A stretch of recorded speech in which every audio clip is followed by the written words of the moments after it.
আমি চট করে ঢুকে পড়তে পারি। চট করে আর দেশে ঢোকা হলো না শেখ হাসিনার, এমনকি শেষ পর্যন্ত ভারতেও জায়গা হয়নি পতিত এই স্বৈরাচারের। সম্প্রতি ভারত সরকারের নির্দেশে দেশ ছেড়ে আরব আমিরাতে পাড়ি জমাতে বাধ্য হয়েছেন বাংলাদেশের পলাতক প্রধানমন্ত্রী।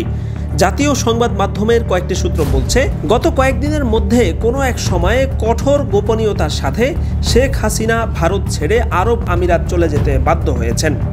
নারায়ণগঞ্জের শীর্ষ সন্ত্রাসী সাবেক এমপি শামীম ওসমানকে কয়েকদিন ধরে সংযুক্ত আরব আমিরাতে প্রকাশ্যে ঘোরাফেরা করতে দেখা যাচ্ছিল। কূটনৈতিক সূত্রগুলো বলছে, শেখ হাসিনা ভারত ছেড়ে আমিরাতে শামীম ওসমানের বাসায় আশ্রয় নিয়েছেন বলে ধারণা করা হচ্ছে। উল্লেখ্য, টানা 15 বছরের শাসনামলে বাংলাদেশের সমস্ত স্বার্থকে ভারতের হাতে তুলে দিয়েছিলেন শেখ হাসিনা। ভারতের সহায়তায় নিজের ক্ষমতাকে পাকাপোক্ত করতে পুরো দেশ বিক্রি করে দিতেও তিনি দ্বিধাবোধ করেননি। কিন্তু তার পতন যখন ঘনিয়ে আসলো, তখন ভারত তার মসনদ রক্ষায় সামান্য ভূমিকাও পালন করেনি। বিক্ষুব্ধ জনতা গণভবন দখল করে নিলে যান বাঁচাতে তিনি ভারতে আশ্রয় নেন।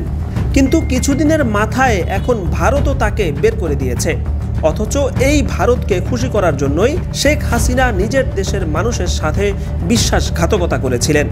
ভারত ছিল তার সবচেয়ে বড় আস্থার জায়গা, কিন্তু স্বার্থ ফুরিয়ে যাওয়া মাত্রই ভারত তাকে টিস্যুর মতো ডাস্টবিনে ফেলে দিয়েছে।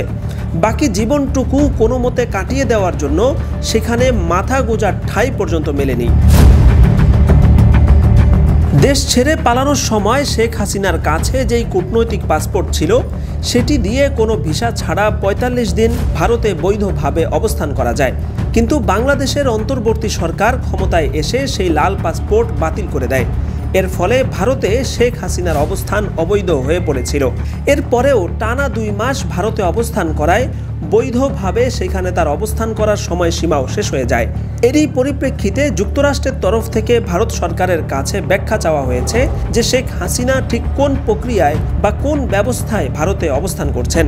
জবাবে ভারত বলেছে, খুব স্বল্প সময়ের মধ্যেই মধ্যপ্রাচ্যের কোনো একটি দেশে তিনি চলে যাবেন। এর কয়েকদিন পরেই ভারতীয় সরকারের নির্দেশে শেখ হাসিনা ভারত ছেড়ে দুবাইয়ে আশ্রয় নিয়েছেন মর্মে কূটনৈতিক সূত্রগুলো জানাচ্ছে। মূলত এটাই হচ্ছে জালিমের পরিণতি। যিনি এক সময় ভারতের সাথে হাত মিলিয়ে নিজের জনগণকে খুন করেছেন, আজকে বিপদের সময় সেই ভারতও তাকে বের করে দিয়েছে। সব হারিয়ে দেশে দেশে প্রাণ ভিক্ষা করে বেড়াচ্ছেন পতিত এই স্বৈরশাসক। কয়েকদিনের মধ্যে যদি সংবাদ আসে যে আরব আমিরাতও শেখ হাসিনাকে বের করে দিয়েছে, তাতে অবাক হওয়ার কিছুই থাকবে না।